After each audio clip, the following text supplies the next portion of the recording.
আমি চাষি পর্যায়ে, ঠিক আছে। আমি 3 বছর আগে থেকে এই কাজের সাথে জড়িত আছি। আমার বর্তমানে 16টা অনেক ধরনের মাছই আমার দরকারে আছে, ঠিক আছে। তাহলে এখানে আমি বর্তমানে আমার আরেকটা পরিচয় দেই, যেখানে আমি কিছু এনজিওর সাথে কাজ করতেছি, যেটা অক্সফাম ওয়ার্ল্ড সংগঠন। এর মধ্যে 8টা টেকনিক্যাল স্কুল গভর্নমেন্ট এখানে একটা অনুমোদন দিয়েছে 3 মাসের কোর্সের জন্য। হয়তো কেউ জানেন না, ততটা আমি জানাই।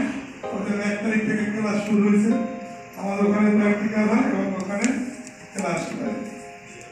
ওদের 8টা টেকনিক্যাল স্কুল বাংলাদেশে অনুমোদন, বাংলাদেশের সরকারি প্রথম এই পর্যায়ে আছে।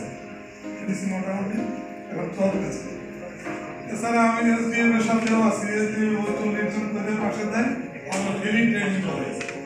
বাংলাদেশে কিন্তু যখন 20,000 টাকার ট্রেনিং ছিল, আমি কিন্তু একমাত্র প্রতিবাদ করে বলছি 1 টাকার ট্রেনিং চলবে না। আমার ভিডিওগুলো হয়তো পাইছেন, বরিশাল ভাই ওরা সার্চ দিলে আমার বেশ কিছু ভিডিও আছে।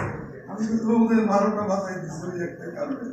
আমার এখানে প্রায় সরকারি ব্যাপার প্রতি মাসে অন্তত পক্ষে 2-300 আমি ট্রেনিং করাই, টাকা পয়সা এই এখনো ফ্রি ট্রেনিং কোর্স আমার চালু হয়েছে।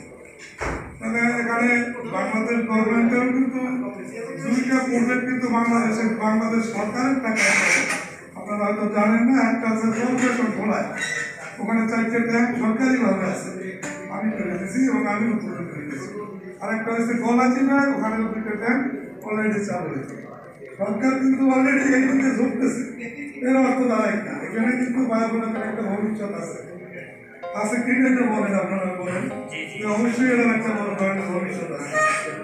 সমস্যা হলো কি, এখানে যে মাছ চাষটা, এই চাষিগুলোতে কিন্তু সমস্যা অনেক। ওই যে মূল যে সমস্যা, আমরা প্রথমত যে সমস্যাটা বলি, এইভাবে নতুন আছে জানার পরে কি ওই আজকে একজন ট্রেনিয়ার দেখেন, ওনার কাছে কত সাজেশন কিন্তু বাস্তব করে দেবেন। আমার আরেকজনকে দেখেন, ওনার কাছে একদম সাজেশন।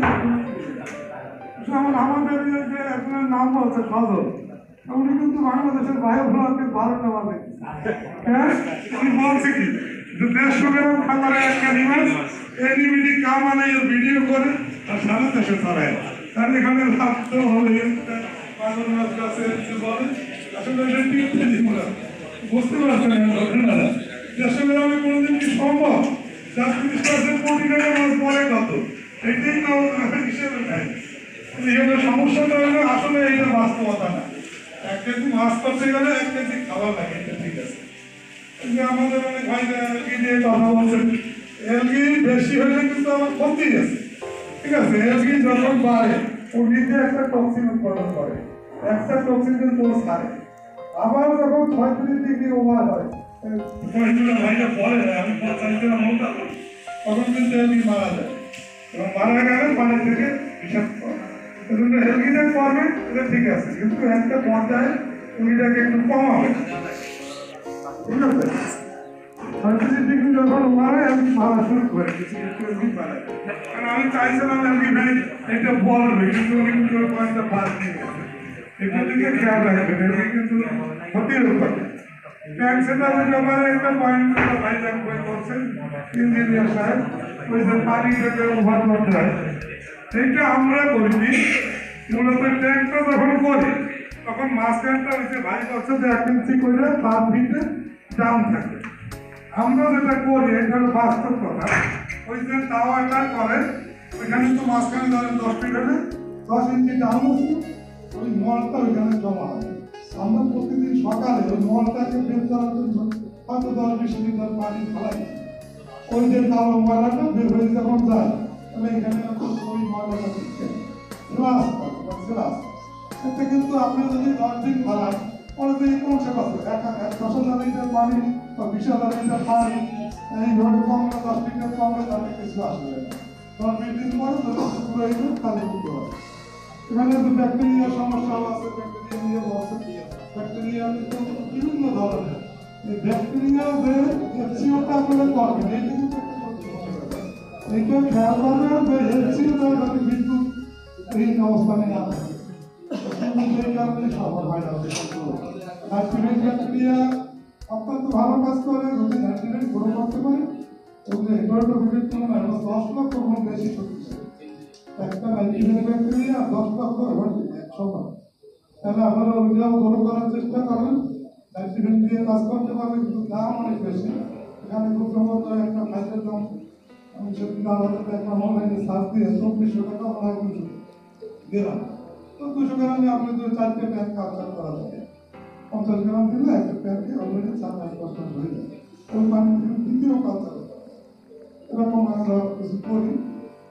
এইগুলোর দিকে লক্ষ্য রাখবেন। নতুনের জন্য একটু খেয়াল রাখবেন, অ্যামোনিয়াটা আসলে কোনো ঝামেলার বিষয় না। অ্যামোনিয়াটা কি জিনিসটা হলো, অ্যামোনিয়া গ্যাস। এইটা যখন হয় এটা এই সময় তো ছোটখাটো কিছু হয় না, তখন অনেকেই ঘাবড়ে যায় যে আমার অ্যামোনিয়া সব সাইজ হয়ে গেছে। সাইজ হয়ে গেছে মানে তো এখানে একটা হিসাব মাথায় রাখবেন। 10,000 লিটার পানিতে এক যদি অ্যামোনিয়া শো করে, দেশি চিনি আছে না, দেশি চিনি লাল চিনি বলে, এইটা 150 গ্রাম মারবে। আমি লিখে নিতে পারেন পয়েন্টগুলো, কোনো ভয়ের কিছু নাই। এখানে 150 গ্রাম দেবেন। যখন এটা 200 করবে তাহলে 300 গ্রাম, যখন 400 করবে তাই দেবেন 3 করে 600 গ্রাম, মানে ডবল হয়ে যাবে। কারণ দেখবেন 3 দিনের মধ্যে ওই ট্যাঙ্কার অ্যামোনিয়া আসবে না। এইসব পয়েন্টগুলো একটু খেয়াল করবেন। এখানে সাধারণত অনেক কিছু লাগে। মাছ দিয়ে ছোটো দিন কথা হবে, ওই যে ভাইটা বলতেছে 2 লক্ষ লিটার কালচার, এইটা সবাই পারবে না। আমরা কিন্তু ওই যে ট্রেনিং দিতেছে ইউসেফ, আমি তাদেরকে বলছি যে ওদেরকে 30,000 টাকা করে সরকার দেওয়া হবে। মানে ইউসেফ অক্সফোর্ড ওদের একটা ফান্ড হতে ট্রেনিংয়ের সাথে টাকা হবে। তাহলে ওখানে আমি তো 30,000 টাকা দিলাম,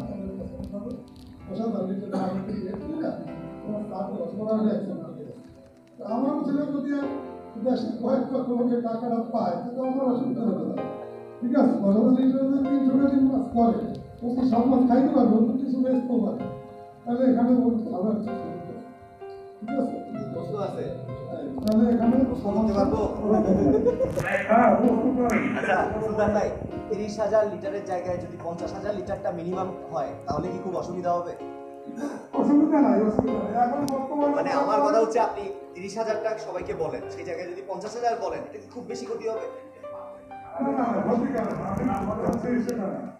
আমি আমার যে এসডিএফ আছে না, এসডিএফ এর ওরা 40 জন করে প্রশিক্ষণ দেয় আমার ওখানে।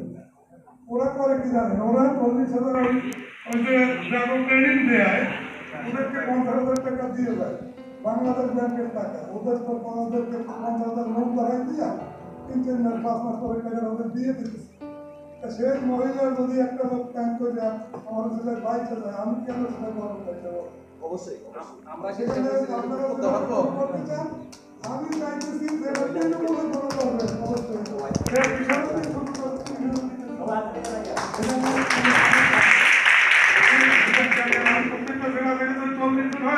সেখানে বাংলাদেশের জেলা এখানে এই লোকগুলো যদি টাকা পায় 5-3 মাস পর, এখানে আমার সমস্যা আরেকটা কোশ্চেন আছে। কোনো সহযোগিতা নেই ইউসেফ থেকে। না আপনি আপনার সাথে ইউসেফের ট্রেনিং করাই সুলতান ভাই কারিগরি বিদ্যালয় আছে, ওখানে আপনি দর্শন করে যদি পাই লাগে 1 বছর পাইলে 80 জন। আমার কথা বলবেন, তারা যদি 3 মাস পর যদি কোর্সটা করে সামনে পাইলে 30 জন করে। তাহলে এখানে তো অনেক লোক এটার সাথে, এবং এরা অলরেডি সে সার্টিফিকেট দিতে পারবে। আমি আমার কোশ্চেনটা ট্রেনিং আছে এবং সবাই বলছেন সার্টিফিকেট তো বাংলাদেশে নাই, এরাই আপনাদের প্রজেক্টে কাজ করতে পারবে। আমি এই ইউসেফ থেকে যারা আসবে, আমার কোশ্চেনটা আগে বুঝেন। কোশ্চেনটা হচ্ছে ইউসেফ কি একটা অর্গানাইজেশন, আপনি কি একটা সিঙ্গেল পারসন, কথা ঠিক কি না? এখন আপনি কি আবার অ্যাসোসিয়েশনের একটা অংশ, ঠিক কি না? আপনি নিজে ইউসেফের সাথে যখন কাজ করেন, অ্যাজ এ পার্সন কাজ করেন, কি করেন? আরো নতুন উদ্যোক্তা তৈরির কাজে। কিন্তু যখন অ্যাসোসিয়েশনের সাথে ইউসেফ জয়েন্ট ভেঞ্চারে কাজ করবে, তখন অ্যাসোসিয়েশনের আমাদের যে পাওয়ারটা আছে, ম্যান পাওয়ার, 100 জন একসাথে কাজ করার ক্ষমতা, সেটাকে যদি ইউসেফের সাথে কানেক্ট করা যায় এবং সেটার ইন্ট্রোডাকশন যদি আপনি করে দেন, তাহলে আপনি এককভাবে কাজ করে যত উদ্যোক্তা তৈরি করতে পারবেন, আমরা সম্মিলিতভাবে কাজ করে তার চেয়ে বেশি উদ্যোক্তা তৈরি করতে পারবো কিনা? কি হাততালিও কি পাবো না? আমাদের বরিশাল জোনে জালুকারি একটা জেলা আছে, সবাই জানেন, ওখানে একটা পার্টি আছে, ওরা ফ্রান্সে চাকরি করে এবং অলরেডি ওরা ভিয়েতনাম থেকে এই কানাডিয়ান মাছ নেয়। ওরা অলরেডি ওখানে প্রজেক্ট তৈরি করতেছে 20টা ট্যাঙ্কে। ওরা আমাদের বলছে যে আপনারা আমাদেরকে তেলাপিয়া সাপ্লাই দিবেন, আমরা নিয়ে নেব। আমি বলি অলরেডি তারা ট্যাঙ্ক অলরেডি সেট আপ করছে, ওরাও আমি মদত করে দিয়ে আসছি। আর সেখানে ওরা বলতেছে যে আপনারা অ্যাসোসিয়েশনের মাধ্যমে হাফ কেজির উপরে আমাদের তেলাপিয়া দিতে পারলে সারা বাংলাদেশের তেলাপিয়া আমরা নিয়ে দেবো। ট্যাক্সের আমার সামান্য নাই, এটা বলা দরকার। আমি আগে প্রথম থেকেই ট্রেনিং দিয়েছি, 1000-এর উপরে প্রজেক্ট অলরেডি আমার লিস্টেড আছে বাংলাদেশে। আপনারা তথ্য জানেন কিনা জানি না, অ্যাসোসিয়েশন যে করতেছেন এখানে তো আপনাদের তথ্য থাকা উচিত জেলা পর্যায়ে কয়টা আছে। আমি তো এখানে আসলাম, তাহলে এখানে তো আরেকটু তথ্য ঘাটাঘাটি করে আপনারা একটু দেখবেন যে জেলা বা বিভাগীয় কতটা ব্যয়বহুল আছে। এটা আপনাদের তথ্যগুলো সংগ্রহ করা উচিত, অ্যাসোসিয়েশনের পক্ষ থেকে এটা করবেন। আর আমি সবাই সাফল্য কামনা করি। পর্যন্ত রাখি, আজকে সময় হবে সবাই ধন্যবাদ সবাইকে। আমার দোয়া করবেন সবাই কাজ করতে হবে। ধন্যবাদ সুন্দর ভাইকে, ধন্যবাদ জ্ঞাপন করার জন্য আমি নিজে জানালাম। সুন্দর ভাই, আপনাকে অসংখ্য ধন্যবাদ। আপনি আমাদেরকে অনুপ্রেরণা দিবেন, আপনি এগিয়ে যাওয়ার পথ বলে দিবেন, সহযোগিতা করবেন। সবাইকে আপনাকে আবারও সবারই পক্ষ থেকে ধন্যবাদ।